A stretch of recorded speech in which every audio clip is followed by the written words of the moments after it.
Mamadou Diko abe tamana ni watina Senegali kaw fenno kabini do kun temeni abenno wole blala dine tigilamo ni lada tigilamo ma farafna lebinya fanfe lafia bisaka na tugumina walma farafna re bela dile kono lafia ani sabati bisaka na tugumina kasi bado labe Senegal fabala Dakar wole blala mogobaw caman ma Imam Mamadou Diko abe Senegali o siratigɛ de kan okumu kɔnɔna na dɔgɔkun tɛmɛnen a ye kunnafoniya minnu lase ni o ye an ka jamana yɛrɛ bɛ gɛlɛya minnu kɔnɔ ani jamana yɛrɛ taabolo kan a ye kuma caman fɔ a kan a bamanankan yɛrɛ an ye a latɛmɛ yan nɔ o kɔfɛ Imam Mamadou Diko ɲininkaliw caman de kɛra a la ɲininkali minnu ni a caman kɛra nanzarakanw na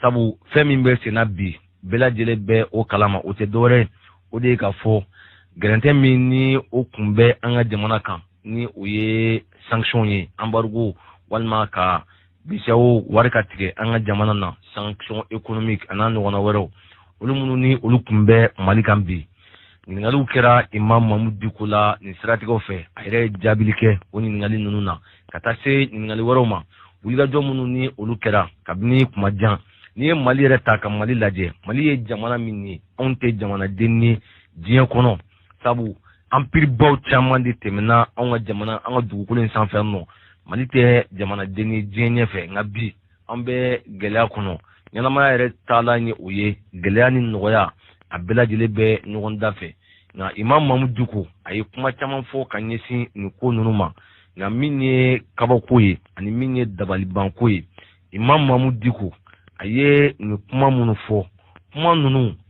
kuma ninnu taara jamana ka intérêt kan wa kuma ninnu taara jamana ka nafa kan kuma ninnu bɛ jamana kɔnɔdenw bɛɛ lajɛlen nafa nka an y'a ye kuma ninnu maa si tɛ ka kuma Imam Mamadou Diko ka kuma ninnu na nka n'o y'a sɔrɔ Imam tun ye hali dakuruɲɛ kelen de fɔ dakuruɲɛ kelen min ni a bɛ tali kɛ jamana in buruja la walima ka dakuruɲɛ kelen dɔrɔn fɔ min ye fili kuma ye dɔrɔn i tun b'a sɔrɔ bibi na bɛɛ lajɛlen bɛ ka o kuma de ta ka o yanga k'o bila lɛfɛ kɔnɔ nka a ye ɲuman min kɛ a n'a ye kuma ɲuman min fɔ an ka jamana ma mɔgɔ si tɛ ka o kuma ninnu ta ka kuma ni o ye kabakoba de ye an ka jamana in kɔnɔna la mɔgɔw b'u sigi de i ka fili kɛ ni filila walima n'i ye ko ni fitinin kɛ min ma bɛn mɔgɔw bɛ wuli kama u bɛ u sɔnni bɔ u bɛ wagasi fan bɛɛ lajɛlen fɛ nka n'i ye ɲuman kɛ bɛɛ b'i da de i n'a fɔ ko foyi ma kɛ kabako don k'a sɔrɔ Imam Mamadou Diko ka kuma an y'a mɛn RFI la an y'a mɛn fan bɛɛ fɛ tubabu yɛrɛ bɛ ka ta u bɛ ka fɔ tiɲɛ na Imam a bɛ ka CEDEAO deli a bɛ ka communauté internationale deli cogo min na nin ko in bɛ se ka sanction ko in bɛ se ka nɔgɔya nka ɲininkali minnu kɛra Imam na nanzarakan na ɲininkali ninnu a ye dɔw jaabi a ka kuma ninnu ɲɛ kojugu an ka dɔ lamɛn kuma ninnu na kuma ninnu fɔra nanzarakan na nka an b'a lajɛ ka a yɛlɛma dɔɔni ka se ka faamuyali sɔrɔ a la Imam a ye kuma minnu fɔ walasa mɔgɔw ka se ka dɔn a ye kuma ɲuman minnu fɔ jamana in ma laban ninnu kɔnɔ Sénégal kɔnɔna la. C'est vrai, le Mali c'est un grand pays, c'est une grande nation, c'est un grand peuple qui a eu à construire de grands empires, de grands royaumes, qui a contribué à beaucoup de choses dans la Mali ye jamana min ni a jɔyɔrɔ bonyana kosɛbɛ fangabaw tɛmɛna Mali kɔnɔ minnu jɔyɔrɔ bonyana minnu ye jɔyɔrɔbaw ta diɲɛ yɛrɛ ɲɛfɛ diɲɛ kow caman na. Civilisation universelle, mais qu'aujourd'hui, par l'histoire, on fait face aujourd'hui à une certaine situation. Nka min ye nin ko ninnu bɛɛ lajɛlen kɛra nin tarikuba ninnu bɛ an ka jamana na minnu kɛra sababu ye ka hali diɲɛ bɛɛ lajɛlen yɛrɛ dɛmɛ a ka ɲɛyɛlɛw la o kow tɛmɛna Mali kɔnɔ nka bi gɛlɛya dɔɔni bɛ an ka jamana in kɔni kan. C'est réel, qu'on ne peut pas nier. O gɛlɛya ninnu an tɛ se k'a fɔ ko an b'olu nkalontigiya olu ye tiɲɛ de ye o gɛlɛya ninnu bɛ sen an ka jamana kɔnɔ. Table difficulté aujourd'hui. Ça arrive dans la vie des nations. O gɛlɛya ninnu u bɛ se ka na jamanaw bɛɛ lajɛlen ka ɲɛnamaya kɔnɔ. Ça arrive dans la vie des peuples. Et nous sommes en train de faire face à ça avec beaucoup de dignité et o gɛlɛya ninnu tiɲɛ na an kɛmɛ ka an jɔ an b'a dɔn gɛlɛya ninnu bɛ yen nɔ nka o bɛɛ lajɛlen ka taa an kɛmɛ k'an jɔ gɛlɛya ninnu ɲɛ ni an ka danbe ye beaucoup d'honneur. ani an ka kunkɔrɔtaw ye. Nous savions que bon, ça peut arriver et ça va, ce conjoncturel, ça va passer. Gɛlɛya ninnu ni ye gɛlɛyaw ye minnu bɛ yen bi nka ni ala sɔnna ma gɛlɛya ninnu waati la ko don u bɛ tɛmɛ. Remercier certainement par ma modeste voix, il y a des autorités certainement plus légitimes qui sont en train de porter ce message qui n'est pas moi, mais puisque je suis là aujourd'hui. Ni kuma ninnu bɛ se ka bɔ da wɛrɛw la da minnu ye a fɔ daw yɛrɛ ye min tɛ ne ye nka i komi ne de bɛ yen bi ne de bɛ yan bi wajibi don ne ka kumaw lase. Je peux remercier tous ces pays, remercier les pays amis, remercier la communauté internationale pour leur indulgence et leur compréhension vis-à-vis de ce pays que le Mali. O de la n bɛ se ka foli ɲɛsin an ka jamanadenw ma ani jamana minnu bɛ yen nɔ minnu bɛ an ka jamana bɛ dancɛ bɔ ka bɛɛ lajɛlen fo ka bɛɛ lajɛlen waleɲuman dɔn o ye wulikajɔ min kɛ Mali yɛrɛ kow la. Aujourd'hui nous traversons une situation très difficile. Bi gɛlɛyaw bɛ an ka jamana kɔnɔ an bɛ gɛlɛya kɔnɔ bi. Nous sommes aujourd'hui la digue. Si le Mali cède, tous les autres pays vont céder. Et bi anw bɛ cogoya min na anw de kan ka jɔ n'anw ma kɛ yɔrɔ min bɛ jɔ an bɛ se ka kɛ sababu ye jamana bɛɛ lajɛlen bɛ bila gɛlɛya kɔnɔ. c'est pour cela ce n'est pas facile d'être au premier plan d'un combat. O de la a ma nɔgɔn e ka kɛ yɔrɔ min bɛ e ka kɛ mɔgɔ ye mɔgɔ min bɛ jɔ kɛlɛ disi la sabu bi Mali bɛ kɛlɛ disi la ni kɛlɛ bɛ Mali kɔnɔ n'a binna n'a ye Mali minɛ a bɛ se ka bɛɛ lajɛlen minɛ anw de jɔlen bɛ kɛlɛ disi la a ma nɔgɔn. Nous sommes là-dedans. L'apport des autres et leur aide et leur accompagnement n'a pas fait défaut. Wa o fana dɛmɛbagaw fana y'o dɔn o kama mɔgɔ tɔw ka dɛmɛ ni u ka wulikajɔw an y'u ye o fana y'u jɔ u jɔyɔrɔ la. Mais nous souhaitons encore que le Mali soit compris, que le Mali soit assisté et aidé. Nka an b'a ɲini hali bi Mali ka faamu wa Mali ka dɛmɛ fana. Aidé dans cette période combien difficile. An bɛ waati gɛlɛn minnu kɔnɔ u ka Mali faamu nin waati ninnu kɔnɔ ka tila ka Mali dɛmɛ nin waati gɛlɛn ninnu kɔnɔna la. C'est une expérience qui n'est pas souvent facile. Nin ko ninnu tɛ ko nɔgɔnbaw ye fo mɔgɔw k'o dɔn. Le mouvement qui a conduit au changement au Mali, qu'on appelle le mouvement du M5, wulikajɔ min nana ni yɛlɛma ye Mali kɔnɔ ni o kɛra o jɛkulu ni an b'o o jɛkulu wele ko M5. J'ai eu la chance, le privilège d'être dans ce mouvement. Ne ye garijɛgɛ sɔrɔ ka ye o jɛkulu in kɔnɔna la. Par la volonté de Dieu. O kɛra Ala ka latigɛ de kɔnɔna la. La volonté du peuple malien. Ani jamanakɔnɔdenw yɛrɛ ka laɲini. Qui m'ont fait confiance pour être là. Olu de ye danaya da ne kan walasa ne ka se ka ye ni jɛkulu in na. Au devant de ce changement. Ka se ka n jɔ ɲɛfɛ walasa yɛlɛmaw bɛ se ka na cogo min na. Et c'est tout le peuple, et la majorité de ce peuple qui a conduit ce changement. Nka jamanadenw bɛɛ lajɛlen ni farala ɲɔgɔn kan ka se ka na ni yɛlɛma in ye dɛ. Ce n'est vraiment pas l'imam Diko en tant qu'individu qui l'a fait. Imam Diko a kelen, Imam Diko kelen ma ko in kɛ jamanadenw bɛɛ lajɛlen ni farala ɲɔgɔn kan k'a kɛ. C'est le peuple malien dans sa majorité qui a voulu ce changement. Jamanakɔnɔdenw fanba olu de ye a kanu ko yɛlɛma ka na jamana kɔnɔ.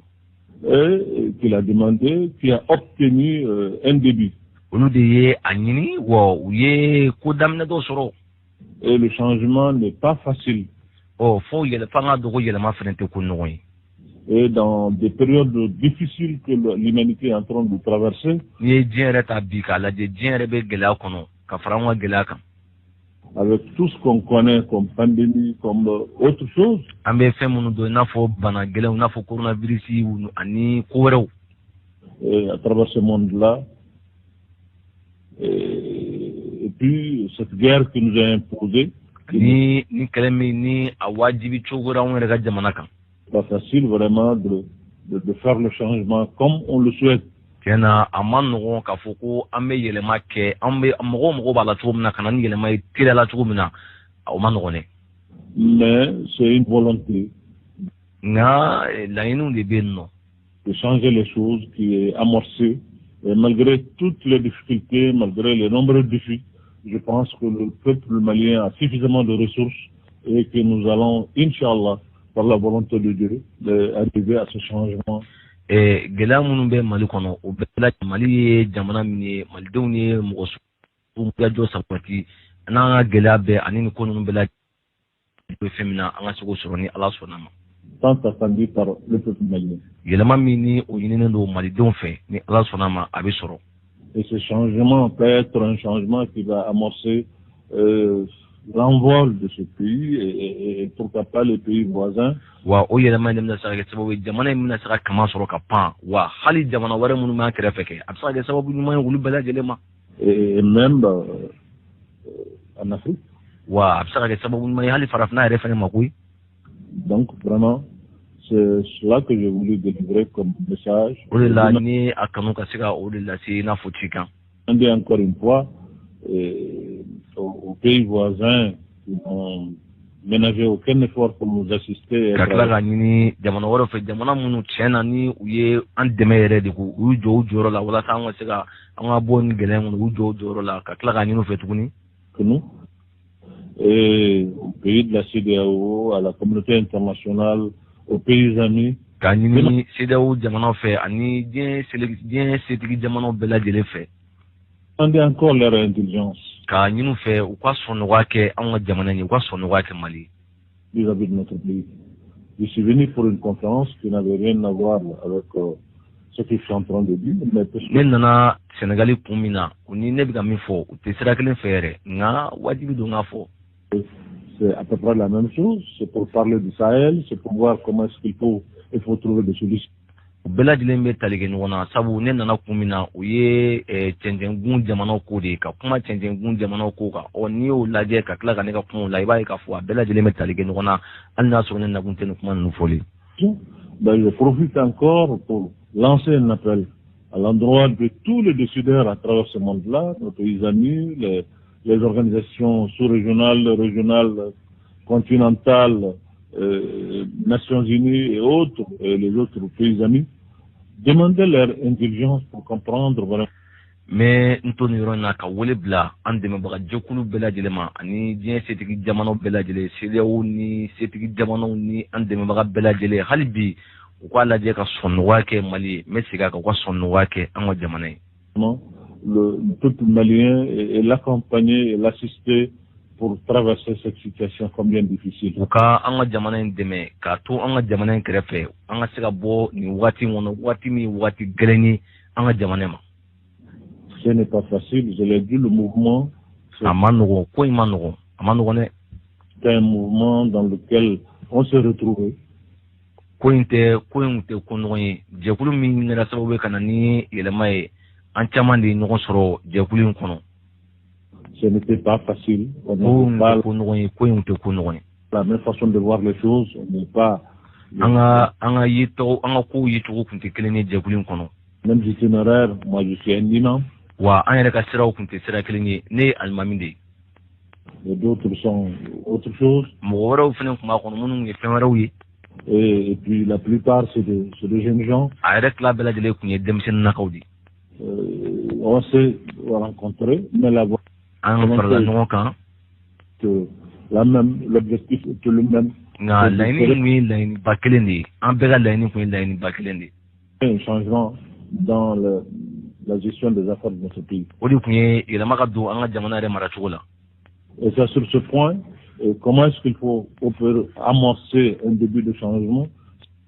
O la walasa yɛlɛma ka se ka na jamana kɔnɔ walasa gɛlɛya min bɛ fɛn min bɛ yen nɔ yɛlɛma bɛ se ka na cogo min na o ko bɛ se ka labɛn cogo min na. C'est le départ du régime. On l'a. O de la o de kɛra sababu ye ka se ka taa ni fanga kɔrɔ in ye. Le reste, et pendant qu'on était là, d'autres aussi de la même volonté qui sont des jeunes gens. O de sen fɛ sa an tun bɛ wagati min na dɔw fana tun bɛ yen nɔ minnu ye surasiw ye. Notre pays des patriotes. Minnu ye surasiw ye ni faso kanu tun bɛ ni faso kanu b'u la. Faire de venir vraiment arrêter ça pour que ça ne se transforme pas en bain de sang. Olu de wulika jɔ sabati ka na an bɛ fɛn min na ka na dan sigi a la ka se ka fanga bin walasa an bɛ ko min na a kana kɛ joli bɔn ye joli bɔn min fanga bɛna juguya ka fanga ka joli bɔn i n'a fɔ ka woyo ka joli kɛ joli bɔnba ye sɔrɔdasiw de nana ka n'u jɔ joli la walasa o kana se ka kɛ. Et ils ont fait cette intervention. U ye o wulikajɔ kɛ. Ils sont aujourd'hui au devant de la scène. Olu de bɛ ko in yɛrɛ ɲɛma bi. Bon, avec l'inexpérience et le nombre de défis. Nka fanga mara olu hakili ma kɔkɔ ka bɛn o ma ani ko yɛrɛ caya. Ça pose énormément de problèmes. O bɛ se ka kɛ gɛlɛyaba ye. Dans ça, la gestion d'un pays pour quelqu'un qui sort d'une caserne ou d'une unité spéciale. Mɔgɔ kana bila jamana mara la mɔgɔ min bɔra sɔrɔdasi kan kɔnɔ walima mɔgɔ min bɔra sɔrɔdasiw ka unité dɔ ɲɛma sɔrɔdasiw ka jɛkulu dɔ ɲɛma dɔrɔn ka n'i jɔ kana bila jamana mara la o kɔni b'a dɔn kɔni o ma nɔgɔn. En face de tous ces problèmes, tous ces défis. Ka n'i jɔ nin koba in bɛɛ lajɛlen ɲɛ ni kungoba min bɛ jamana kan ani nin koba min tun bɛ jamana kan k'e k'o bɛɛ lajɛlen ɲɛnabɔ. Puis soumis n'est pas quelque chose aisé. O tɛ ko nɔgɔ ye dɛ. Il y a des ratés, il y a des tâtonnements, il y a beaucoup de choses. Fɛnw b'a la min ye tibitabaw ye talon-talonninw bɛ a la fɛn caman b'a la. Ça demande surtout que nous faisons face aussi à cette situation du djihadisme qui nous est imposé. On yɛrɛ bɛ kɛlɛ min na ni o ye jihadistes kɛlɛw ye o ni fɛn wɛrɛw. La pression est extrêmement grande pour ce peuple malien aujourd'hui. Fɛn min bɛ Mali kan bi a fanga ka girin kojugu a fanga ka girin. Qui demande vraiment beaucoup d'indulgence. A bɛ jamana wɛrɛw ka sɔnɔgɔya de ɲini ka ɲɛsin Mali ma. Beaucoup de compréhension. Fo mɔgɔw ka an ka jamana in faamu de an bɛ gɛlɛya min kɔnɔ fo mɔgɔw k'a faamu. De la part de tous nos partenaires. An ni mɔgɔ minnu tɛgɛ bɛ ɲɔgɔn bolo diɲɛ ɲɛfɛ f'u k'a faamu de jamana bɛ cogoya min na bi. Nos amis et frères des pays voisins. An teriw ni an balimaw ani an kɛrɛfɛ jamanaw f'u ka nin faamu. Ben écoutez, le Mali est déjà un pays qui est sous sanction. Mali k'a fɔ k'i bɛ gɛrɛntɛ wɛrɛ sigi Mali kan. Mali yɛrɛ bɛ gɛlɛya dɔ kɔnɔ ka ban gɛrɛntɛ Mali bɛ gɛrɛntɛ dɔ kɔnɔ ka ban. Mɔgɔ min bɛ Mali ye o gɛrɛntɛ kɔnɔ k'a fɔ k'i bɛ gɛrɛntɛ wɛrɛ sigi an kan. Personne une situation tellement difficile que si on y ajoute des sanctions. Anw bɛ gɛlɛya min kɔnɔ o gɛlɛya ni maa min tila ka fɔ tuguni ko i bɛna ɲangini wɛrɛ ta ka ɲɛsin o ma tuguni ka tila ka dɔ wɛrɛ far'o kan. Qu'est-ce qu'on veut? O bɛ mun nɔfɛ? Le Mali paraît comme un grand malade. Mali bɛ n'a fɔ banabaatɔ de. Pour lequel, banabaatɔ min, si vous lui donnez trop de médicaments, ça risque de lui faire mal. Ni ye fura caman d'a ma a bɛ se ka kɛ kɔlɔlɔ y'a ma. Lui empêcher les médicaments aussi. Ni ye fura fana tigɛ a la. C'est le pire. O bɛ se ka kɛ gɛlɛya o bɛ se ka kɛ kojugu ye. Et je crois réellement qu'aujourd'hui, il faut demander l'indulgence. Ne kɔni bolo bi kɔni fɛn min bɛ yen n'o de ye ka sɔnɔgɔya ɲini jamana wɛrɛw ye ka ɲɛsin Mali ma. Le pays traverse une situation très difficile aujourd'hui. Sabu Mali bɛ gɛlɛya min kɔnɔ bi a ka gɛlɛn kojugu. Ajouter à cela des sanctions économiques. Ka tila k'a fɔ k'i bɛ sɔrɔ ɲanginiw fara o kan tuguni. Vraiment. Ani fɛn wɛrɛw tiɲɛ yɛrɛ la. Amener des difficultés dans le quotidien des populations. Ka fɔ ko i bɛna gɛlɛya wɛrɛ sigi malidenw dala maliden minnu bɛ gɛlɛya yɛrɛ kɔnɔ ka kɔrɔ. Qui sont très difficiles et très délicates. O bɛ kɛ ko gɛlɛnba de. Je suis religieux, je suis imam, je suis très sensible à ce que la population endure aujourd'hui. Ne ye alimami de ye, ne b'a dɔn jamanadenw gɛlɛya min bɛ u kan bi, ne b'a dɔn. Situation. C'est ce qui m'a amené d'ailleurs à aller vers ce combat de changement. O de yɛrɛ ye ne bila jamanadenw bɛ gɛlɛya min kɔnɔ o de yɛrɛ de tun ye ne bila k'a fɔ ko an bɛ taa yɛlɛma ɲini ka ɲɛsin an ka jamana ma ka na ni yɛlɛmaw ye. Le quotidien de notre population, je le vis tous les jours. Je sais qu'il y a énormément de difficultés, énormément de problèmes. Ni jamana kɔnɔdenw bɛ ɲɔgɔn kan n'u bɛ ɲɔgɔn kan su ni tile u bɛ gɛlɛya min kɔnɔ n b'a dɔn su ani tile wa n b'a dɔn fana k'a fɔ gɛlɛyaw caman de bɛ yen nɔ. Il y a des problèmes de gouvernance réels. Wa gɛlɛyaw bɛ yen nɔ jamana yɛrɛ maracogo la. Il y a aussi des problèmes qui sont liés à la cherté de la vie, à la sécurité. Gɛlɛya dɔw bɛ yen nɔ minnu gulonnen don dugu yɛrɛ gɛlɛya la ani lakana gɛlɛya la. Et toujours c'est les populations qui sont les premières victimes. Wa nin bɛɛ la maa minnu bɛ nɔ ni olu ye jamana kɔnɔdenw ye olu de bɛ ko in kɔlɔlɔ yɛrɛ bɛɛ lajɛlen sɔrɔ. Ajouter à cela encore pour une raison ou une autre des sanctions. O gɛlɛya in k'i bɛna tila ka dɔ wɛrɛ far'o kan ko kun dɔ walima kun wɛrɛ. Serait très sévère à l'endroit de ce peuple qui a tiɲɛ yɛrɛ de la o bɛ kɛ ko gɛlɛnba de ye ka ɲɛsin jamana kɔnɔdenw ma tiɲɛ yɛrɛ la. Non, non, je ne peux pas parler de regret. Non, pas du tout. Je me suis engagé en connaissance de cause, en défendant une cause que je considère juste. K'a fɔ ko ne nimisara fanga in binni na ne kɔni ma nimisa o ne ye wulikajɔ kɛ fɛn min na ne b'a dɔn wa ne b'a dɔn ne ye wulikajɔ kɛ kun min na o ye kun de ye kun min ye kun ɲuman ye fɛnɛ. Un changement dans la gouvernance de notre pays. Et cela ne peut pas aller du jour au lendemain. Nous avons besoin du temps. Wa k'a fɔ ko yɛlɛma bɛ na jamana kɔnɔ k'a fɔ ko yɛlɛma bɛ na ne nimisara k'a fɔ fanga binni ninnu nana ko kɛra kɛcogo min na ko ne nimisara ne ma nimisa o la sabu ne b'a dɔn fanga yɛlɛma ye fɛn dɔ de ye yɛlɛma tɛ na suko ani dugujɛlen ni ɲɔgɔn cɛ yɛlɛma mago bɛ wagati de la. Et puis notre pays est confronté aujourd'hui au djihadisme qui est là. Wa an ka jamana bɛ kɛlɛ min na o ye jihadisme kɛlɛw na fɛn wɛrɛ de olu bɛ yen. Tout le monde sait le débat qui est au Mali aujourd'hui. Bɛɛ b'a dɔn kuma min bɛ Mali kɔnɔ bi. Donc dire que est-ce que je regrette? Non, pas du tout. K'a fɔ ko wa ne nimisara ko fanga binna ko bɛ cogo min na bi non ne ma nimisa. Je ne regrette pas d'avoir engagé ce combat. Ne ma nimisa ni wulikajɔ min kɛ ka kɛlɛ min kɛ ma nimisa la. Ce que je regrette, c'est que jusqu'à présent, mon pays et mes populations, disons nos populations qui sont nos parents, sont en train de vivre encore les mêmes problèmes. Fɛn min nimisa bɛ ne na o de k'a fɔ hali bi an ka jamana kɔnɔdenw gɛlɛya min kɛlɛ kɛra gɛlɛya min nɔfɛ halisa o gɛlɛya in olu bɛ sen na o de nimisa kɔni bɛ na. Il y a un regret dans ce domaine. Ni nimisa kɔni bɛ na fana kɛra o yɔrɔ ye n'o tɛ fanga yɛlɛmani kɔni na ayi.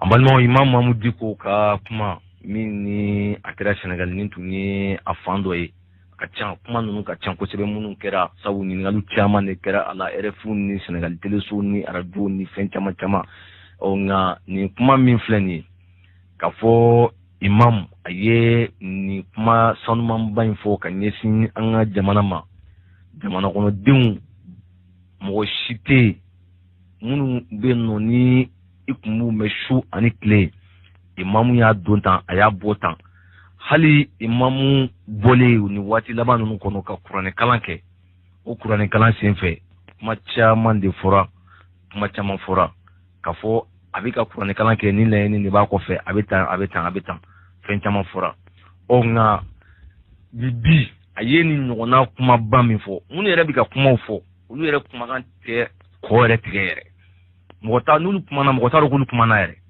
mɔgɔ min bɛ kuma n'a kumakan bɛ lamɛn diɲɛ ɲɛfɛ n'a kumana mɔgɔw b'a dɔn k'a kumana cɛw b'a dɔn k'a kumana musow b'a dɔn k'a kumana nka e yɛrɛ maa min bɛ kuma i kumakan yɛrɛ tɛ bɔ ba kɔfɛ ka ba ɲɛfɛla yɛrɛ sɔrɔ Imamu ka ko fɛn fɛn mana kɛ e bɛ kuma jugu ta ka ɲɛsin o ma nka n'a ye ɲuman min kɛ da tɛ se o ma o tɛ hɔrɔnya